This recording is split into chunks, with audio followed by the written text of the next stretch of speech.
Assalamualaikum warahmatullahi wabarakatuh. Salam sejahtera bagi kita semua.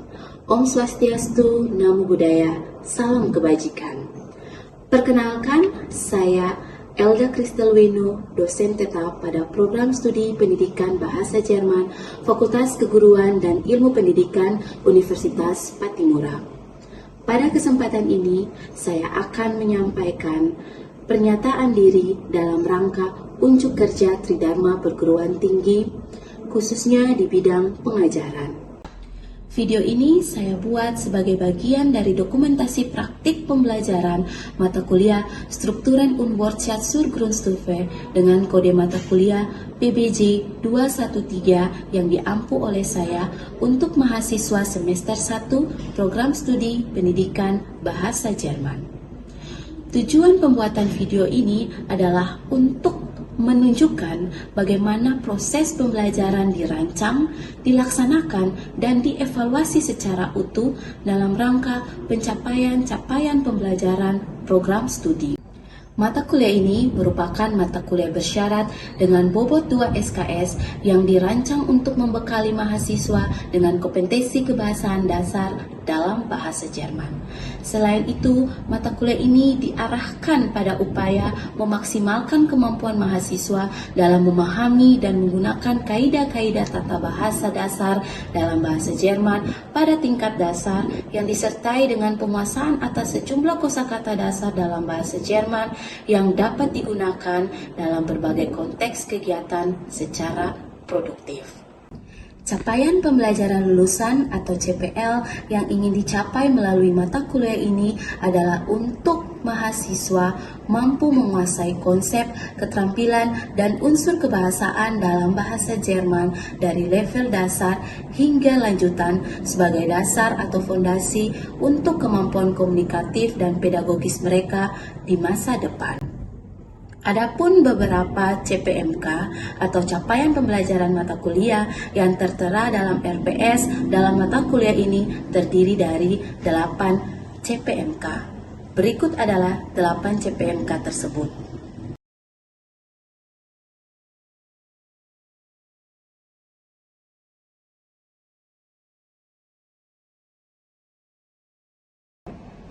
Dalam proses pembelajaran, saya menerapkan pendekatan DIA atau Delivery, Interaction, and Assessment. Pada tahap delivery, seluruh materi disampaikan secara interaktif, kontekstual, dan visual. Interaction dilakukan dengan tanya jawab, diskusi, berpasangan, kerja kelompok, role play atau praktik dialog untuk memperkuat pemahaman mahasiswa. Asesmen dilakukan melalui evaluasi praktik kebahasaan, tugas, kuis, maupun ujian. Adapun komponen penilaian mahasiswa dalam mata kuliah ini adalah sebagai berikut.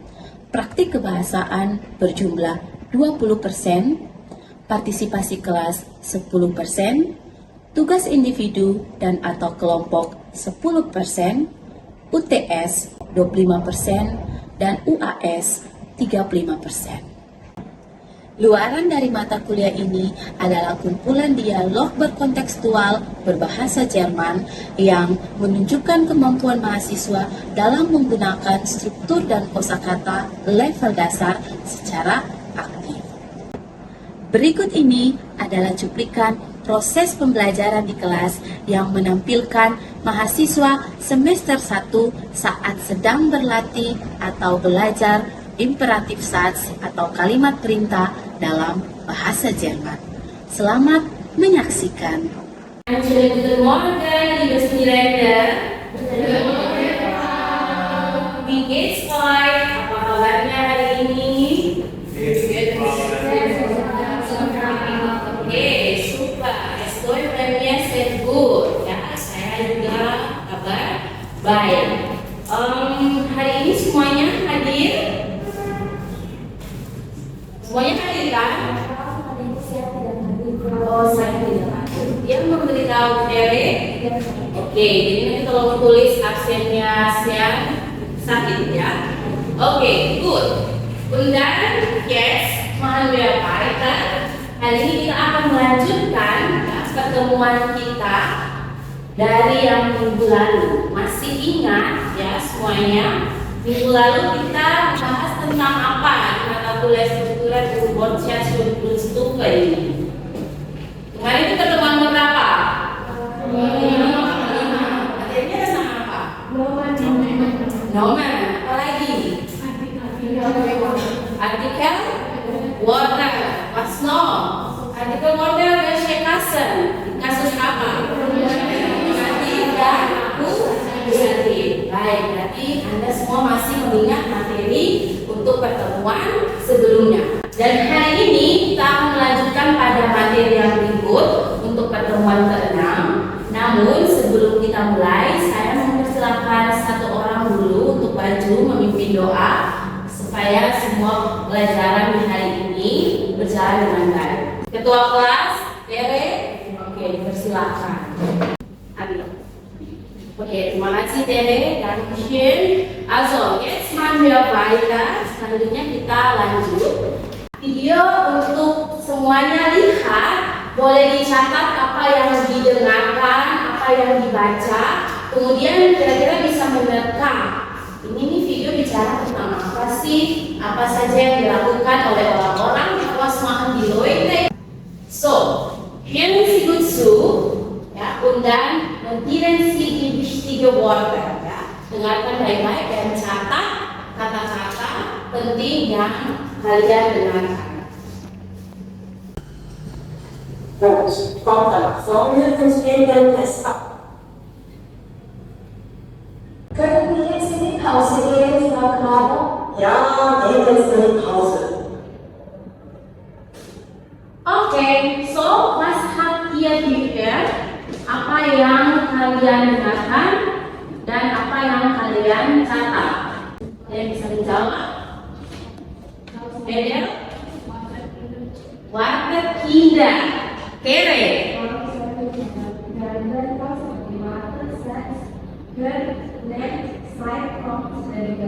Oke, berarti ada berapa yang Tere dapat?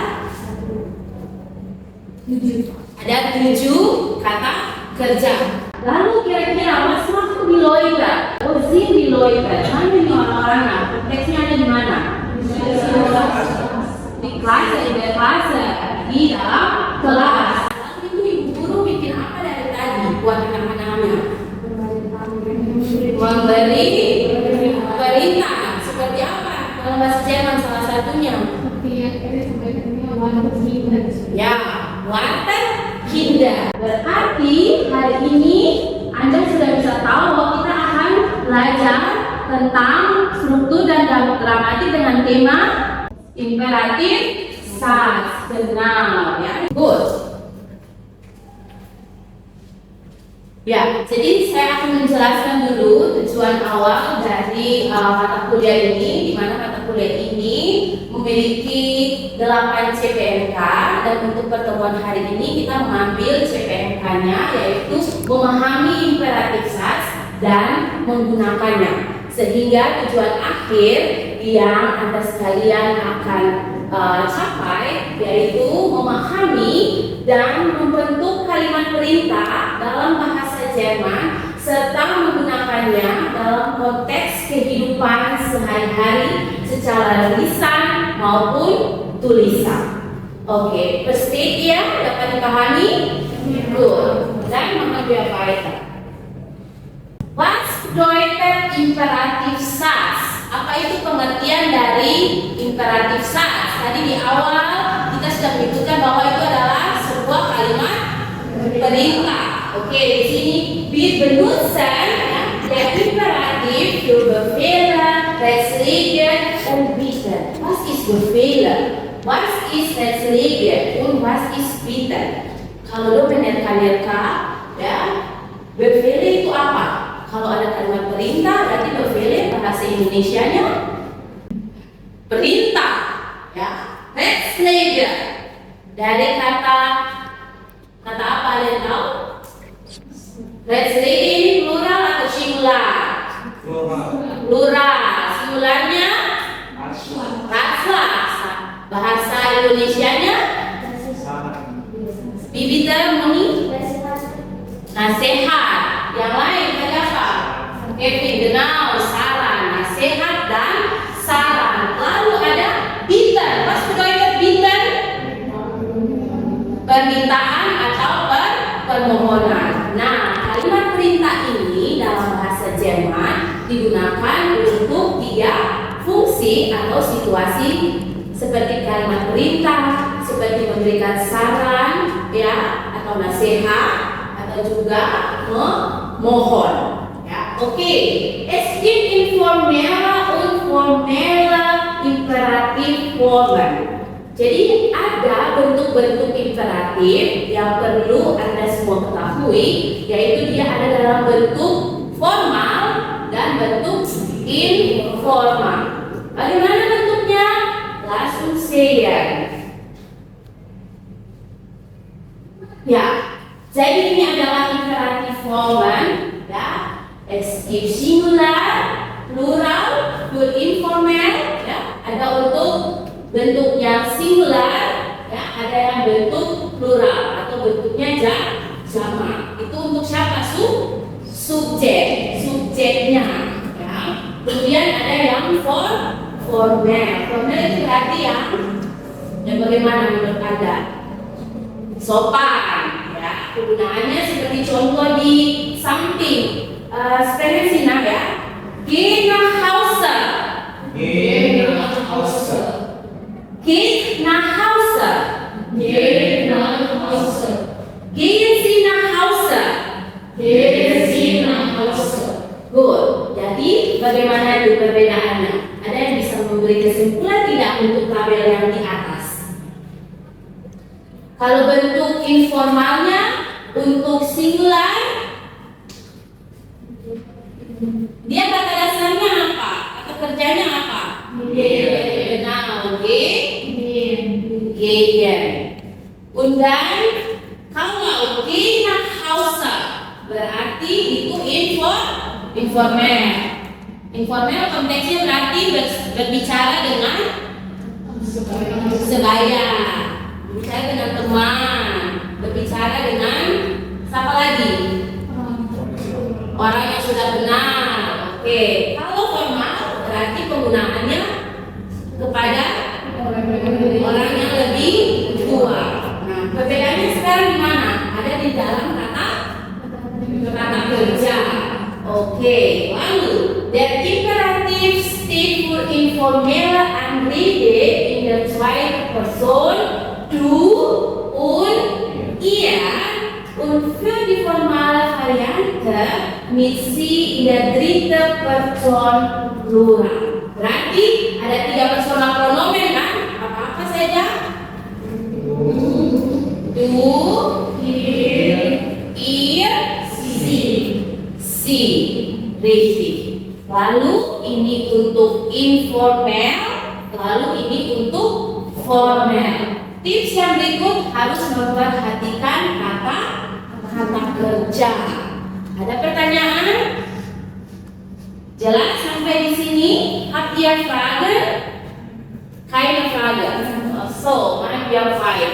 Oke, berarti tidak kata kerja apa? Ya, dari kata kerja anrufen.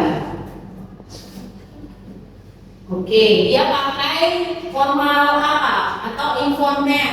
Pakai formal atau informel? Oke, informel singular. Richtig. Weiter. Satzstellung. Posisi verben atau posisi kata kerja dalam kalimat imperatif ini berada pada posisi pertama di dalam kalimat. Coba semuanya perhatikan contoh di sini. Ya, akan kata kerja yang kedua di situ apa? Untuk do form, see form, dan key form. Ada kata kerja apa saja di kalimat yang bertanda hitam bold itu? Makan,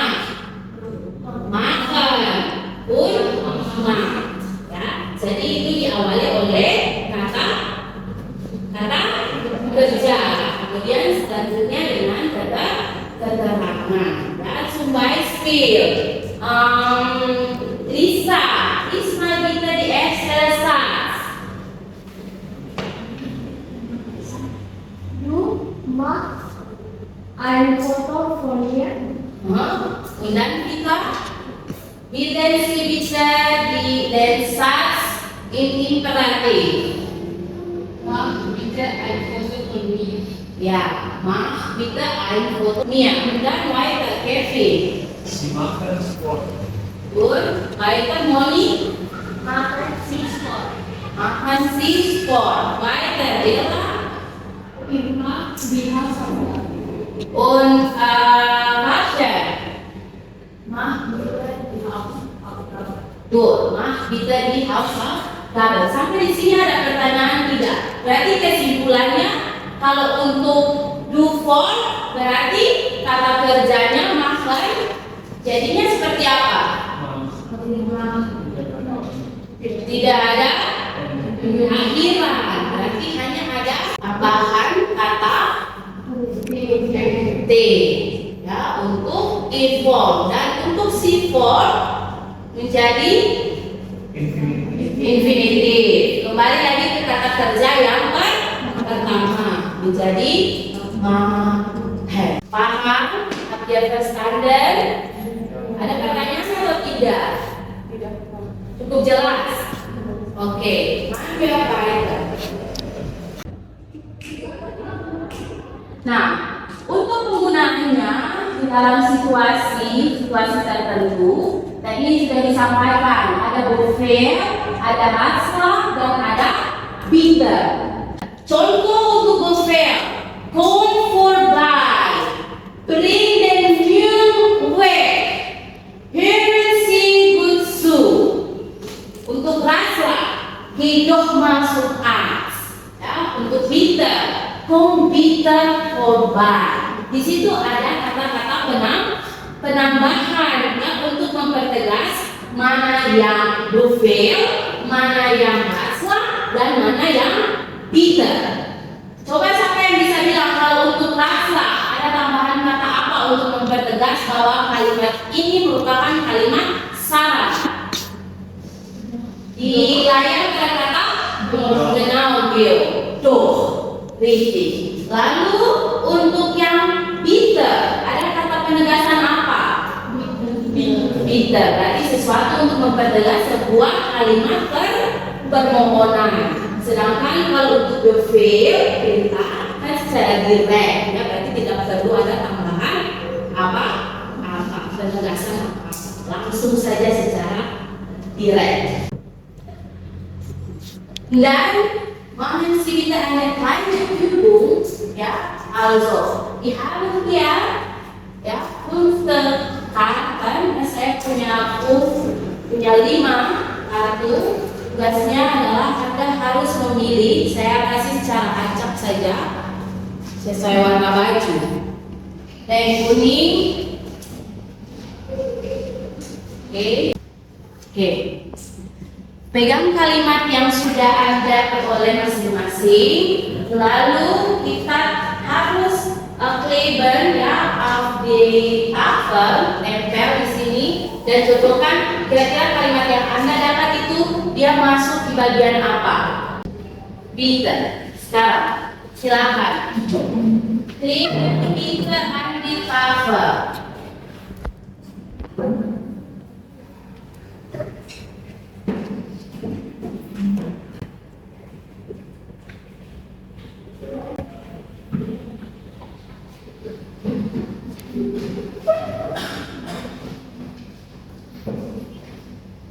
Oke, dankeschön, setzt euch, silakan duduk. Ya, di sini ada 5 kalimat yang sudah diklasifikasikan ke tepatnya. Di sini ada Befehl, Ratschlag, dan Bitte.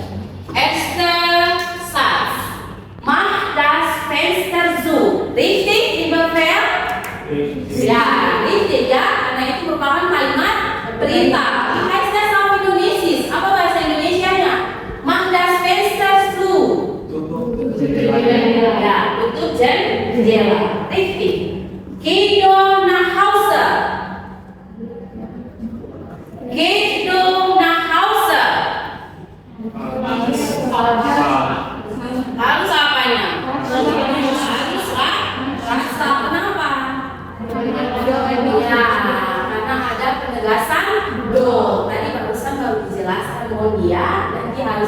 perhatikan kembali, oke?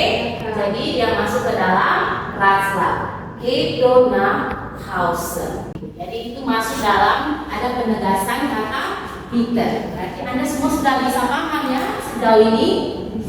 Oke, gut, machen wir weiter.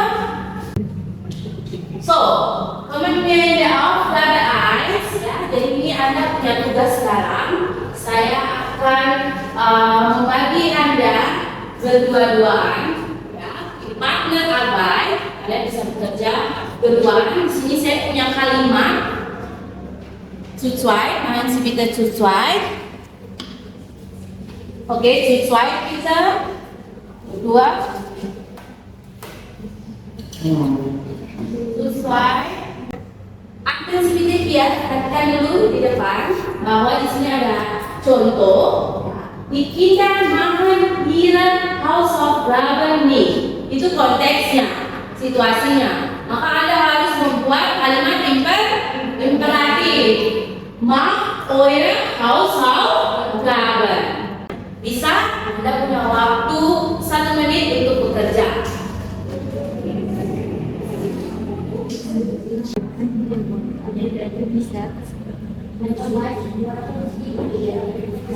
Habt ihr fertig? Fertig gemacht? Oke, gut, sehr gut. Und dann weiter. Ich möchte von Kevin und Vitas Satz. Ya, saya ingin dengar kalimat imperatif dari Kevin dan Vita. Salah satu baca konteksnya, kemudian satunya membaca kalimat imperatifnya. Bitte. Also bitte räumen den Tisch nicht ab. Räum den Tisch ab. Good. Räum den Tisch ab. Im Satz sich nicht an den Tisch. Und die Imperativsatz? Setz dich an den Tisch. Good. Setz dich an den Tisch. Okay, good. Machen wir weiter. Weiter. Wir machen in der Gruppe. Ich teile euch in der Gruppe. Saya bagi Anda dalam beberapa grup. Anda harus membuat dialog pendek terkait dengan penggunaan imperatif Satz minimal 6 imperatif kalimat. Ya, lalu Anda buat dalam bentuk dialog pendek. Lalu gunakan situasi-situasi yang ada dalam konteks sehari-hari. Oke, Anda punya waktu ya, Sie brauchen nur 3 Minuten ya, die Aufgabe zu machen. Ya, jadi saya kasih Anda waktu hanya 3 menit untuk mengerjakan dialognya. Geht das? Bisa? Habt ihr verstanden? Paham? Oke, good. Oke, ini sudah ditentukan temanya. Tentukannya di mana? Di rumah. Oke, good. Oke, das ist Gruppe 1 und dann Gruppe 2. Wer möchte vor der Klasse präsentieren? Gruppe 1. Oke, machen wir Applaus. Gruppe 1. Nach vorne und ke depan. Halo. Halo.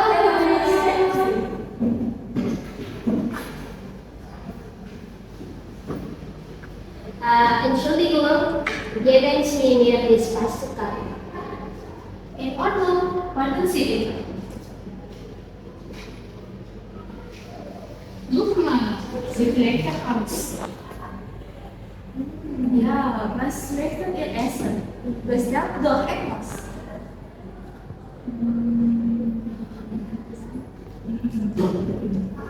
Okay, wir bleiben. Oke, sehr gut. Machen wir Applaus. Ya, jadi penggunaan kata apa saja tadi kelompok ini?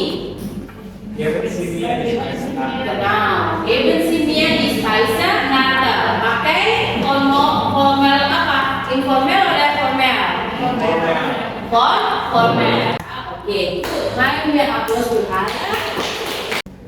Ya, sekarang kita sudah sampai pada penghujung pertemuan kita di hari ini. Untuk mengevaluasi Anda sekalian, tolong tutup bukunya.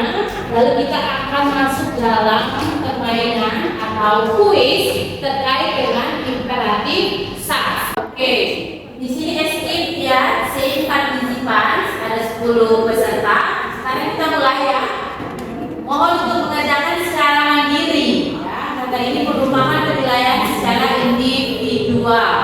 Keep your effort.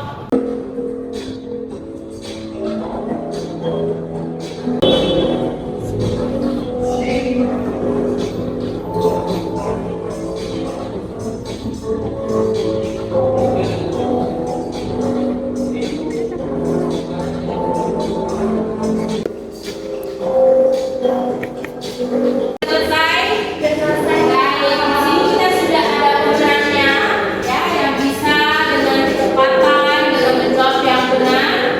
Ada skor 8.040 atas nama Fidela. Ya. Dan kita tahu Kevin. Gratulasi Roy. Selamat ya. Oke, dan yang baik ya. Kita sudah selesai dengan tahap kuis. Itu tentang pasung, kasih ulang.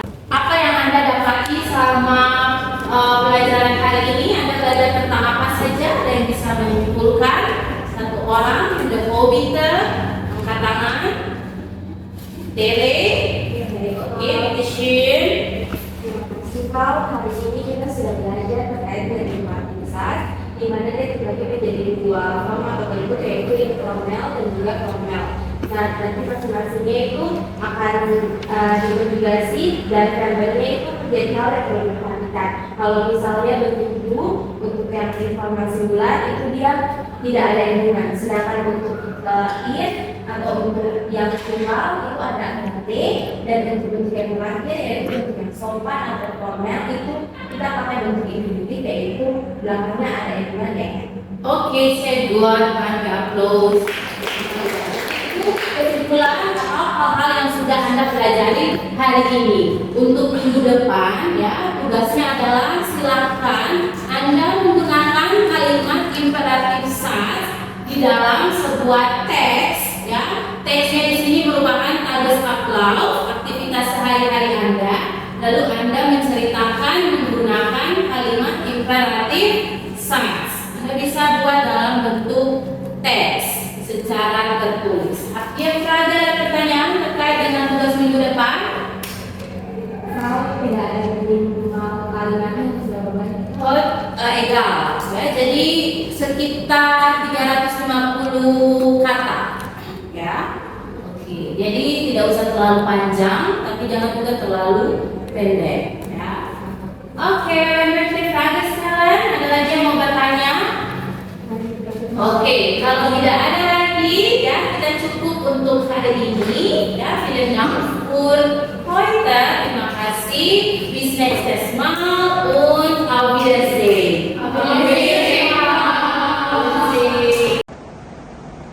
Demikian penyampaian saya dalam rangka unjuk kerja di Dharma Perguruan Tinggi di bidang pengajaran. Wassalamualaikum warahmatullahi wabarakatuh. Salam sejahtera bagi kita semua. Santi, Santi, Om.